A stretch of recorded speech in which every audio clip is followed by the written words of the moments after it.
बोले शंकर भगवान की जय।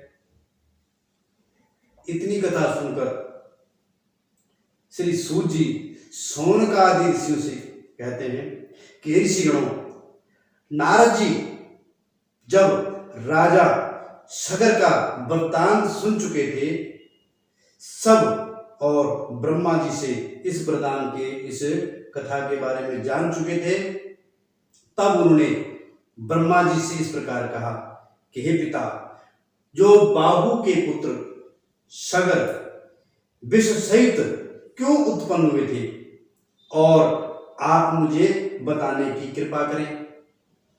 तब श्री ब्रह्मा जी कहते हैं कि हे पुत्र, राजा बाहु दिन रात स्त्रियों के भोग विलास में पड़कर जब राजकाज से उदासीन हो गए, तो उस समय शुक्र नामक के 3 परम शत्रु राजाओं ने राक्षसों की सेना लेकर उस पर आक्रमण कर दिया, चढ़ाई कर दी, और चढ़ाई करके उनके साथ युद्ध कर दिया। उन्होंने युद्ध में राजा बाहु को हरा दिया। इस प्रकार राजा बाहु जब हार गए, तब राजा बाहु ऊर्ज मुनि की शरण में जा पहुंचे और उन्हीं के पास रहने लगे। इसलिए हे नारद, वहां राजा बाहु की बड़ी पत्नी जो थी वो गर्भवती हुई। तब उसकी जो दूसरी सौत थी वो उससे ईर्षा करने लगी, जलन करने लगी। ये सौतों का आपस में पौराणिक पारंपरिक चलता आ रहा है, एक दूसरे से जलन करना, एक दूसरे की ईर्षा करना, एक दूसरे की संतान को मरवाना, इस प्रकार का प्रसंग सुनने में आता है, ठीक है, देखने में आया है। तो इस प्रकार जो दूसरी सौत थी वो उसको देखकर ईर्षा करने लगी ही। बोले शंकर भगवान की जय। और दूसरी सौत ईर्षा के वशीभूत हो अपनी सौतन के, यानी राजा की स्त्री के गर्भ को नष्ट करने का प्रयत्न करने लग जाती है कि किस प्रकार इसका गर्भ नष्ट किया जाए।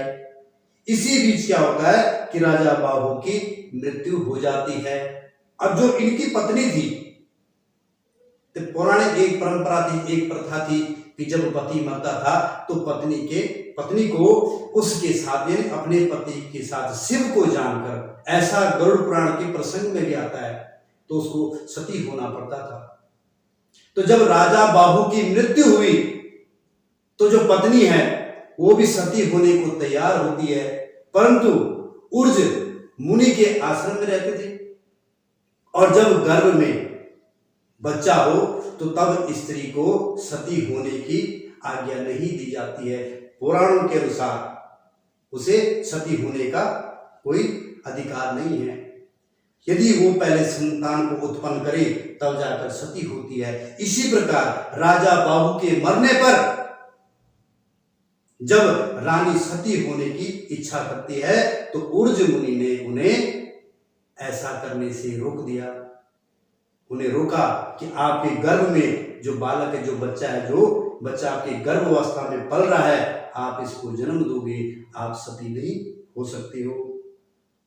इस प्रकार उन्होंने उस राजा की पत्नी को सती नहीं होने दिया।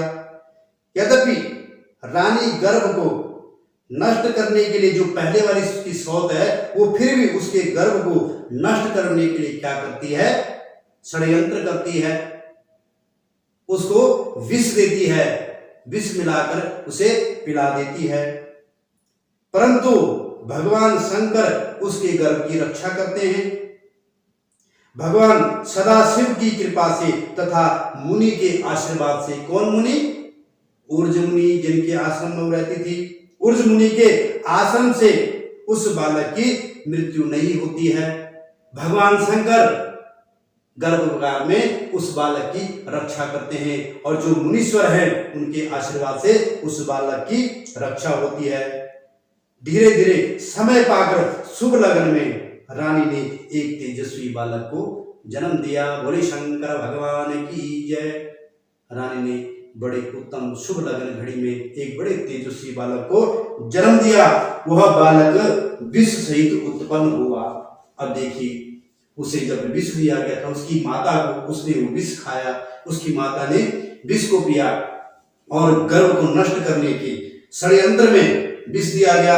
रानी ने विष खाया, लेकिन विष का प्रभाव उस बालक पर ना पड़ा। भगवान शंकर ने मुनि के आशीर्वाद ने उस बच्चे की रक्षा की, परंतु उस विष के साथ ही उस बालक ने जन्म लिया, उस बालक का जन्म हुआ। इसलिए मुनि महाराज ने उनका नाम क्या रख दिया? सगर रख दिया। सगर नामकरण हुआ और उनका नाम सगर रख दिया गया। बड़े होने पर मुनि ने सगर को सभी विद्याएं सिखाई, उन्हें ऐसी ऐसी विद्याएं दी जिससे वो अपने जीवन काल में बड़े बड़े युद्ध को जीत सकते थे। मुनि ने उन्हें एक ऐसा बाण दिया कि जिसका वार कभी भी निष्फल नहीं जाता था। तदुपरांत उसने शिव जी की तपस्या करके उनकी कृपा प्राप्त भी की।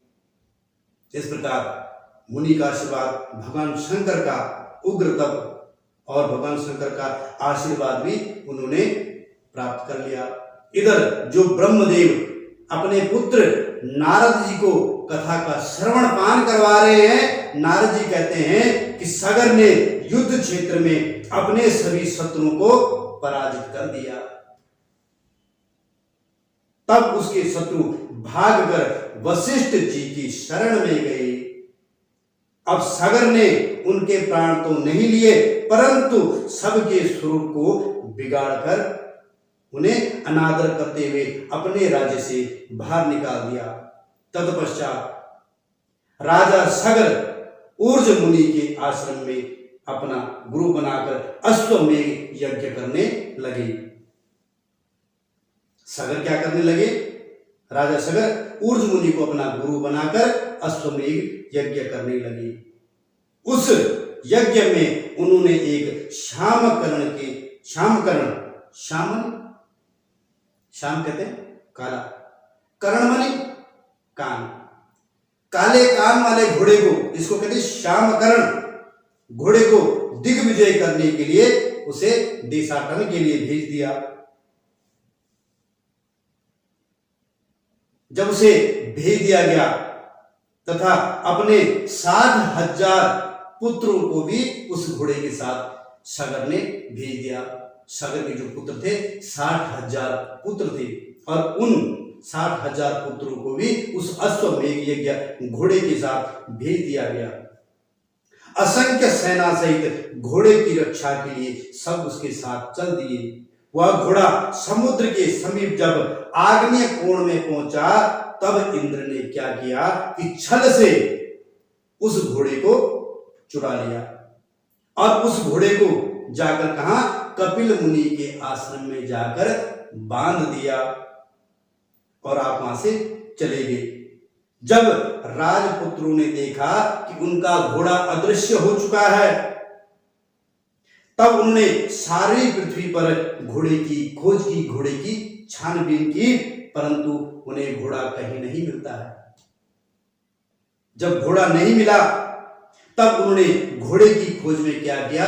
पृथ्वी को खोदना शुरू कर दिया। धरती माता की खुदाई शुरू कर दी गई है, पृथ्वी को खोदना शुरू कर दिया और पृथ्वी के गर्भ में जाकर जब उन्होंने देखा कि कपिल मुनि के पास वह घोड़ा बंधा हुआ है, और उस वक्त जो मुनि महाराज थे, कपिल जी थे, जो स्वयं भगवान नारायण के अवतार हैं, वो अपने ध्यान मगन में बैठे हुए थे।